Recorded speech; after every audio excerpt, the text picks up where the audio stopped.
अब जो मानव शरीरधारी प्राणी हैं वो नाम लेंगे, दीक्षा ग्रहण करेंगे, बुराई त्याग देंगे, उनका तो मोक्ष होगा ही होगा। साथ में इस भक्ति, सत भक्ति, परमात्मा के दिए हुए इस अमृतवाणी के प्रचार से, और जो भक्त जाप करते हैं, सिमरण करते हैं, सुबह शाम दोपहर की भगवान की वाणी उच्चारण करते हैं और हवन यज्ञ करते हैं, धर्म पुण्य करते हैं, इनसे पूरे वातावरण में परिवर्तन आ रहा है। पूरे वातावरण में पशु पक्षियों पर भी असर होगा। जैसे एक बच्चा जा रहा सिमरण करता हुआ भगवान का, बहन बेटी भाई बस में बैठा है, तो उसका असर आसपास के भी होगा। जैसे कोई बीड़ी पीकर छोड़ता है, वो तो सारा कुछ वो इसी में गड़बड़ हो रही है और आसपास को भी नुकसान करता है, वो साथ बैठे वालों को। इसी प्रकार जैसे कोई हलवा बनाता है, हलवा बनाने वाला तो खा रहा है लेकिन आसपास के घरों में भी अच्छी महक जा रही है, उनको भी आनंद आ रहा है। तो इसी प्रकार जो सत भक्ति कर रहे हैं वो हलवा खा रहे हैं और उनके आसपास के मकानों में भी उसकी सुगंध अच्छी जा रही है।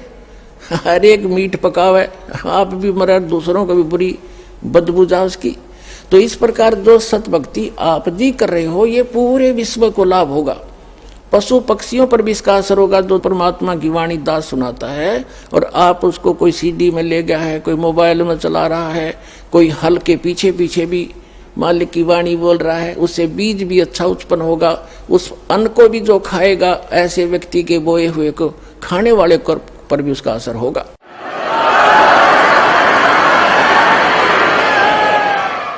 एक समय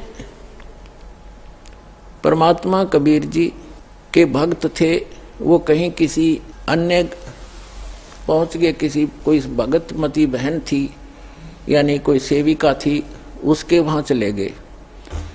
परमात्मा के जाने के बाद ये अपने आप मनमुखी संत भी बन जाते हैं, लेकिन भक्ति करने से थोड़ी बहुत उनके अंदर वो साधु गुण अवश्य आ जाते हैं।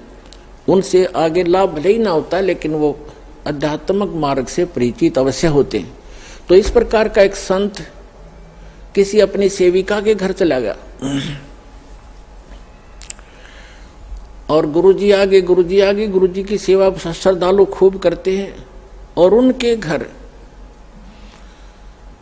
उस बहन के घर, जिसके घर वो गया था वो संत, उसके घर उसकी बहन आई हुई थी, उस लड़की की बहन, और उसकी इकलौती पुत्री थी। वो विधवा हो गई थी 1 महीना पहले। और उस लड़की ने, संत भक्त आए हुए थे, उसने भोजन बना दिया। उसकी बहन ने कहा, बहन तू बना दे, मुझे कुछ और काम है और सेवा करती हूँ। तो उस बहन ने वो भोजन बनाया, साधु संत ने खाया। सुबह उठ के उसको सारी रात सपने आए, मेरी बेटी विधवा होगी, हे भगवान क्या होगा, मेरी बेटी विधवा होगी, इसके तो बालक भी छोटे छोटे हैं, अब इसका क्या हाल होगा है। आगे दूसरा पति, उसका भाई भी नहीं था पति का, बटेऊ का, अब इसका क्या रहा होगा, यानी इतनी चिंतित थी। तो सुबह उठ के उस संत ने कहा अपनी शिष्या से, बहन आज ये हमारा भोजन किसने बनाया था, ये कल रात का जो भोजन था ये किसने बनाया था। तो उसने बताया, जी मेरी बहन आई हुई है, उसने बनाया था। अच्छा, क्या कोई आपत्ति है उसके ऊपर, कोई दुख है उसको। कहा महाराज जी घना दुख उसको, तो नाम तो उसने ले नहीं रखा। उसकी एक का बेटी थी और वो विवाह करा था, 2 बालक छोटे छोटे, उसके पति की मृत्यु होगी, विधवा होगी बेटी, यह बहुत दुखी है। तो पुण्यात्माओं, अब उसके द्वारा बनाए गए वो सोच विचार जो उसके थे उस अन्न में पहुंचे, और उस अन्न को खाने से उस संत भी डिस्टर्ब हो गया। और इसी प्रकार आप इस भक्ति, जैसे बहन बेटियां हैं, अब क्या करती हैं, मोबाइल परमात्मा ने चला दिए और बहुत से सिस्टम ऐसे चल गए हैं। ये इतना सहज मार्ग है पुण्यात्माओं। जैसे आरती करते हो, सुबह का नित्यनेम भी करते हैं, क्योंकि इसमें मानसिक काम नहीं है। जैसे खाना बनाना इस रूटीन है।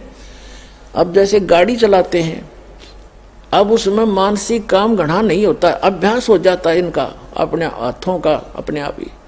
तो उसमें भगवान की भक्ति, जैसे आरती लगा दी, आरती भी करता रहे और काम भी करता रहे। जैसे बहन आरती करती हैं या मंत्र करते करते नाम आरती रोटी बना रहे हैं, मंत्र करने लगे, तो उनका असर उस अन्न में भी होगा और खाने वाले को भी वो अनुकूल करेगा, उसमें उसका लाभ देगा। तो इसी प्रकार ये साधना ऐसी है, इससे पूरे विश्व का कल्याण हो जाएगा।